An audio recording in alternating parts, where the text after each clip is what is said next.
सभी हम शक्ल हंसने लगते हैं और गायब हो जाते हैं। रूपक बहुत तेजी से श्रीकांत की तरफ बढ़ता है। रूपक उस बोतल के अंदर चला जाता है। उसकी आंखें लाल हो गईं और चेहरा डरावना रूप लेने लगा। हवेली की दीवारें कांपने लगी, खून से लथपथ। डरावनी मुस्कान लिए जोर की चमक हुई। रात के 11 बजे थे। शहर से दूर एक पुरानी बड़ी हवेली में 5 दोस्त बैठे थे। बाहर तेज हवा चल रही थी। अमन और गौरव ताश खेल रहे थे। संजय अपनी हॉरर कहानियां सुना रहा था और राहुल और विकास उसकी कहानियों पर हंस रहे थे।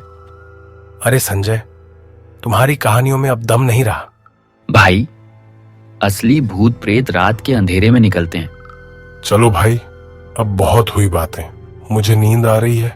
कल सुबह मिलते हैं। सभी दोस्त अपने अपने कमरों में चले गए। राहुल और अमन का कमरा एक दूसरे के सामने था। रात के ठीक 1 बजे होंगे। अमन गहरी नींद में था। तभी उसे अपने कमरे का दरवाजा खटखटाने की आवाज सुनाई दी। वह जल्दी से उठा और दरवाजा खोलकर देखा। दरवाजे के खटखटाने की आवाज तो आई थी, लेकिन बाहर तो कोई है ही नहीं। तो फिर किसने दरवाजा खटखटाया होगा? लगता है राहुल ने मेरे साथ मजाक किया होगा। वह अक्सर ऐसा मजाक करता है। अमन जल्दी से राहुल के कमरे के पास जाता है। राहुल, ये क्या मजाक है? आधी रात को सोने देता है या नहीं? क्या हुआ अमन? तुम इस वक्त मेरे कमरे में क्यों आए हो? अरे तू तो बहुत अच्छा नाटक कर लेता है। अभी अभी तू मेरे कमरे का दरवाजा खटखटा कर आया है और अब झूठ बोल रहा है। मैं तो यहाँ सो रहा था। तुम पागल हो गए हो क्या? मैंने अपनी जगह से हिला तक नहीं हूं। लगता है तूने सपने में मुझे देखा होगा। अब यहां से जा, मुझे सोने दे। अमन ने एक बार राहुल की तरफ देखा और फिर कमरे में इधर उधर देखा। उसे लगा राहुल सच बोल रहा था। फिर वह परेशान होकर अपने कमरे में वापस चला गया। लगता है राहुल सही कह रहा था। मैंने सपना ही देखा होगा। फालतू में मैं राहुल पर गुस्सा किया। राहुल सो चुका था। तभी उसका दरवाजा जोर से किसी ने खटखटाया। वह जल्दी से उठा और उसने दरवाजा खोला, लेकिन बाहर कोई नहीं था। मुझे पता है ये किसने किया है। अमन, तू अब बचेगा नहीं। राहुल जल्दी से अमन के कमरे के पास पहुंचता है और गेट खुलवाता है। अमन गेट खोलता है। क्या हुआ अब? अमन, तू तो झूठ कितना अच्छा बोल लेता है। पहले तूने मेरे पास इल्जाम लगाया और अब खुद मेरा गेट खटखटाकर भाग गया। अरे भाई, तुझे क्या परेशानी है? क्यों परेशान कर रहा है मुझे? अरे भाई, मैं तुझे परेशान नहीं कर रहा और ना ही मैं तेरे कमरे का दरवाजा खटखटा कर आया हूं। अमन, झूठ मत बोल। मैं तुझे देखा था भागते हुए। अब झूठ मत बोल। अरे भाई, मैं झूठ नहीं बोल रहा। मैं तो तेरी कैमरे से आकर सो गया था। अगर तुझे मुझ पर भरोसा नहीं है तो मैं क्या करूं? देख, पहले हमारी अच्छी भली ट्रिप बेकार हो गई और अब तू और परेशान मत कर। राहुल वहां से चल जाता है और अपने कमरे में जाकर सो जाता है। राहुल आधी रात के करीब लगभग 2:30 थे। गौरव गहरी नींद में था। तभी उसे संजय की आवाज सुनाई दी, जो उसे बुला रहा था। वह जल्दी से उठ गया और दरवाजा खोला, लेकिन बाहर कोई नहीं था। अभी अभी संजय ने मुझे आवाज दी, लेकिन वह तो बाहर है नहीं। कहाँ गया? लगता है अपने कमरे में चला गया होगा। पता नहीं इस रात को क्या काम है मेरे से। गौरव जल्दी से संजय के कमरे में पहुंचता है। संजय अपने बिस्तर पर सो रहा था। संजय, अब जल्दी से उठ जा। पता इतनी रात को क्या काम पड़ा मेरे से। गौरव की आवाज सुनकर संजय उठ जाता है। अरे भाई, क्यों उठा रहा है? इतनी रात को तू मेरे कमरे में क्या कर रहा है भाई? तू ही तो कुछ देर पहले मुझे आवाज लगा रहा था। मैंने तेरी ही आवाज सुनी थी और अब झूठ बोल रहा है। अरे भाई, मैं झूठ क्यों बोलूंगा? मैं तो यहां सो रहा था। मैं तो यहां से हिला तक नहीं हूं। संजय, मुझे पता है कि तू ही था, लेकिन ठीक है, तू झूठ बोल ले। तुझे तो सुबह देखूंगा। अरे भाई, मैं तुझे कैसे समझाऊं कि मैं नहीं था? मैं तो यहां पर सो रहा हूं और तूने ही आकर मुझे उठाया है। गौरव गुस्से में अपने कमरे में वापस लौट जाता है।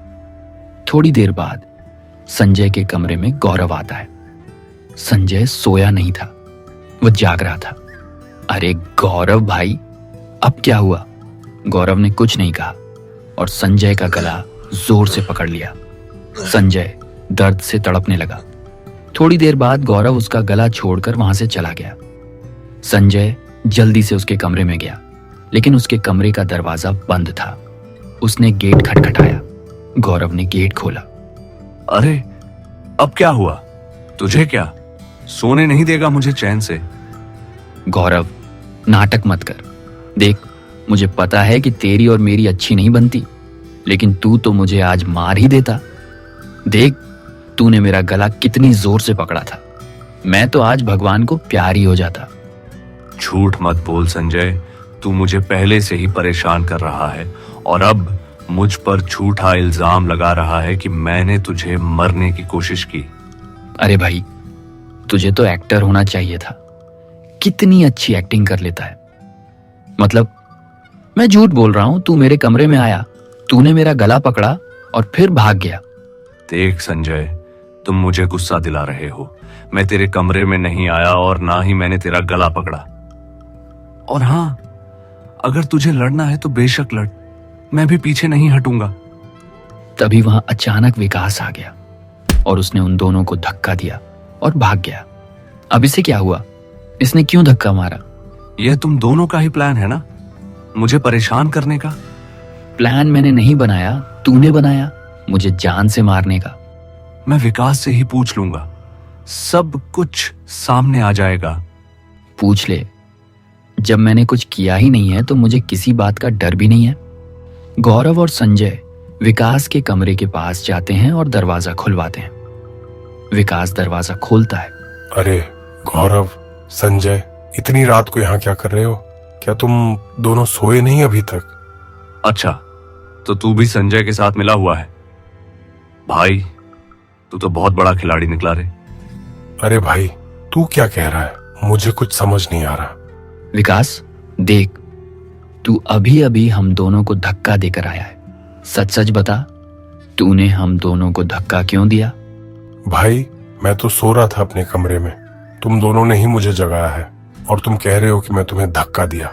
लगता है तुम दोनों ने एक साथ कोई सपना देखा है। अब हद हो गई है। देखो, अगर तुम दोनों मेरे साथ कोई मजाक कर रहे हो तो अभी बंद कर दो, नहीं तो इसका नतीजा बहुत बुरा होगा। अरे भाई, मैं सच बोल रहा हूँ, मैं तो सो रहा था। तभी राहुल और अमन आ जाते हैं, जो कि जख्मी हालत में थे। तुम तीनों यहाँ हो? तुम तीनों ने हमें क्या किया? हम दोनों को पीट कर? अरे मुझे तो यकीन ही नहीं हो रहा, तुमने क्यों मारा हमें? क्या बकवास कर रहे हो तुम दोनों? अरे भाई, मैं किसी को मारा नहीं हूं। मुझे तो खुद मरने की कोशिश की है, ये गौरव ने। राहुल, अमन, यार तुम्हारी हालत तो बहुत खराब है। सच बताओ, क्या हुआ तुम्हारे साथ? अरे वाह, क्या नाटक कर लेते हो।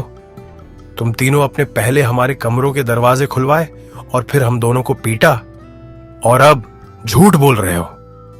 भाई, मैंने किसी को नहीं मारा। लगता है सब पागल हो गए हो या मुझे पागल करना चाहते हो। मुझे लगता है तुम सभी ने बुरा सपना देखा है। मैं तो अच्छा सपना देख रहा था, तुम सभी ने नींद खराब कर दी। गौरव ने मुझे मारने की कोशिश की, वह तो सही समय पर मैं बच गया, नहीं तो मेरी तस्वीर दीवार पर टंगी होती। अरे मार तो हम गए होते, तुम तीनों ने हम दोनों बिल्कुल रहम नहीं की। मुझे तो विश्वास ही नहीं होता कि तुम तीनों ऐसा कर सकते हो। अरे भाई, तुमने ऐसा क्यों किया? ऐसा क्या कर दिया हम दोनों ने जो तुम तीनों हमें ऐसी सजा देना चाहते हो? बस करो। देखो अमन और राहुल, मैंने तुम तीनों को नहीं पीटा, और हाँ, हम बहुत देर से यहीं पर खड़े हैं तीनों।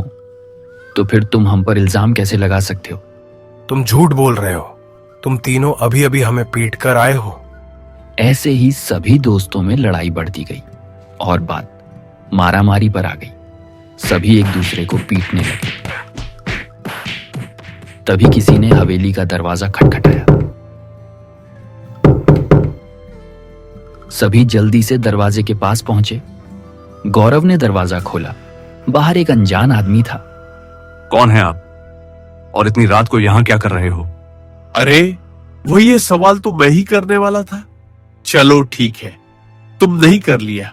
कौन हो तुम और इस हवेली में क्या कर रहे हो?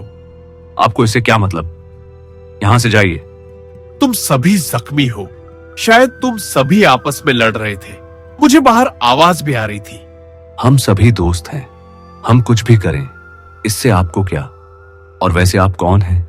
आपका नाम क्या है? मेरा नाम श्रीकांत है। मैं एक डिटेक्टिव हूं। मैं किसी काम से शहर जा रहा था, लेकिन मेरी गाड़ी खराब हो गई। सोचा कि कुछ समय के लिए इस हवेली में रुक जाऊं।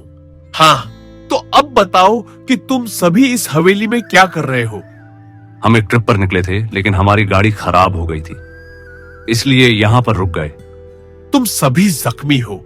शायद तुम सभी आपस में लड़ रहे थे। मुझे बाहर आवाज भी आ रही थी। लड़ाई की? बताओ, क्यों लड़ रहे थे तुम आपस में? मैं बताता हूं। ये सभी लोग पागल हो गए हैं, और खासकर ये अमन। ये मुझे मारना चाहता है। इसने मेरा गला दबाया। वह तो मैं बच गया, नहीं तो आज मेरी लाश यहां पर पड़ी होती। ये सब झूठ बोल रहे हैं।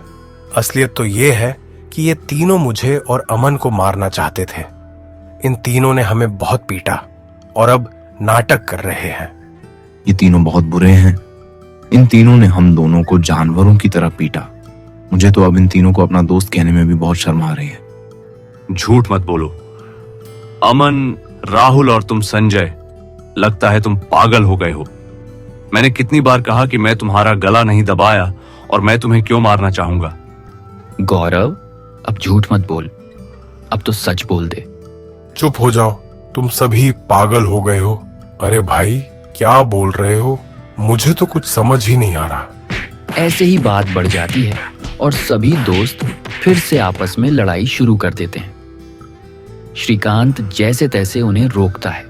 देखो, तुम सभी आपस में मत लड़ो। मैं एक डिटेक्टिव हूं और मैं सच्चाई का पता लगाऊंगा। तो जो भी हुआ सब कुछ मुझे बताओ। ये कैसे शुरू हुआ और किस किस के साथ हुआ, सब कुछ बताओ। सभी श्रीकांत को सब कुछ बताते हैं, जो कुछ भी उनके साथ हुआ था। तुम सभी सच बोल रहे हो। तुम में से कोई भी झूठ नहीं बोल रहा। अगर हम सभी सच बोल रहे हैं, तो फिर दोषी कौन है? दोषी कोई और ही है, कोई छठवां, जो तुम सभी को आपस में लड़ाना चाहता है। शायद कोई ऐसा जो तुम सभी को मजबूर कर रहा है एक दूसरे को मारने के लिए। संजय, मैं सच बोल रहा हूं। अपनी दोस्ती की कसम, मैंने तुझे मरने की कोशिश नहीं की। मैं भी सच बोल रहा हूँ। मैं भी तेरे कमरे का दरवाजा नहीं खटखटाया था। संजय, गौरव, मैं भी तुम दोनों को धक्का नहीं मारा था। अपनी दोस्ती की कसम। कोई छठवाव है जो हमें आपस में लड़ाना चाहता है, लेकिन अब हम नहीं लड़ेंगे। आपस में हमें एक दूसरे पर विश्वास है। तभी वहां 5 लड़के आ जाते हैं, जो कि उन 5 की तरह ही दिखते थे। क्यों पहचाना मुझे? राहुल, मैं हूं तुम्हारा हमशक्ल। क्यों संजय, पहचाना नहीं? मैं ही तुम्हारा गला पड़ा था, लेकिन तू तो बच गया रे। देख, मैं तेरे जैसा ही दिखता हूं, बिल्कुल। क्यों पहचाना नहीं? मैं ही हूं जिसे तुम दोनों को धक्का दिया था। लगता है धक्का धीरे से लगा, और जोर से लगता तो वही मर गए होते तुम दोनों। सभी दोस्त डर जाते हैं और श्रीकांत के पीछे जाकर छुप जाते हैं। ये क्या हो रहा है? ये तो हमारे जैसे ही दिखने वाले हैं, लेकिन ये कैसे हो सकता है? डरो मत, मुझे लगा ही था कि कुछ ऐसा ही होगा। तुम ये जानते हो कि मैं एक डिटेक्टिव हूँ, लेकिन मैं डिटेक्टिव के साथ एक हंटर भी हूँ, घोस्ट हंटर। आज तो बहुत मजा आएगा शिकार करने में। सभी हम शक्ल हंसने लगते हैं और गायब हो जाते हैं। तभी वहां एक आदमी आता है जिनकी शक्ल बहुत खतरनाक थी। उसने अजीबोगरीब कपड़े पहने हुए थे। दिखने में वह बहुत खतरनाक लग रहा था। अच्छा, तो तू है रूपक? अरे वाह, तूने तो मुझे बहुत जल्दी पहचान लिया। लगता है बहुत कुछ जानता है रे तू। तेरे जैसे बहुत मेरी कैद में है। अब उन्हें एक और नया साथी मिल जाएगा। तो तुझे लगता है कि तू मुझे कैद कर पाएगा? लगता नहीं है, कर दूंगा। रूपक बहुत तेजी से श्रीकांत की तरफ बढ़ता है और उसे धक्का देता है। वह जमीन पर गिर जाता है और फिर 5 दोस्तों पर हमला बोल देता है और उन्हें मारने की कोशिश करता है। लेकिन तभी श्रीकांत एक कांच की बोतल उठाता है और कुछ बोलता है। कुछ ही देर में रूपक उस बोतल के अंदर चला जाता है। मुझे ऐसे ही घोस्ट हंटर नहीं कहते। अब तुम सभी डरो मत। मैंने उसे इस बोतल में कैद कर दिया है, हमेशा के लिए। लेकिन यह जो भी था वह इस हवेली में कैसे आया और इसने हमें ही क्यों परेशान किया? यह रूपक बहुत खतरनाक है। ये किसी का भी रूप बदल सकता है, वह भी कितनी भी संख्या में। और इन्हें लोगों को आपस में लड़ाकर मारना बहुत अच्छा लगता है। इनके पास बहुत सारी मायावी शक्तियां हो सकती है। लेकिन अब तुम सभी डरो मत, सब कुछ ठीक हो गया है। सभी दोस्तों ने श्रीकांत को धन्यवाद दिया। फिर गौरव ने हवेली का दरवाजा खोला। सुबह हो चुकी थी। पांचों दोस्त जख्मी हालत में हवेली से बाहर निकल रहे थे और अपनी गाड़ी की तरफ बढ़ रहे थे। श्रीकांत उनके पीछे था। उसके हाथ में वही बोतल थी जिसमें रूपक कैद था। तभी श्रीकांत जोर जोर से हंसने लगता है। सभी दोस्त पीछे मुड़कर देखते हैं। इनको क्या हुआ? ये क्यों हंस रहे हैं इतनी जोर जोर से? इनकी हंसी तो बिल्कुल रूपक जैसी लग रही है, जैसे वह हंस रहा था। श्रीकांत के हाथ में जो बोतल थी वह जमीन पर गिर गई और टूट गई। पहचाना नहीं क्या मुझे? श्रीकांत के हाथ से बोतल गिरकर टूट गई थी और उसके अंदर कैद रूपक अचानक गायब हो गया। श्रीकांत धीरे धीरे बदलने लगा। उसकी आंखें लाल हो गईं और चेहरा डरावना रूप लेने लगा। पहचाना नहीं क्या मुझे?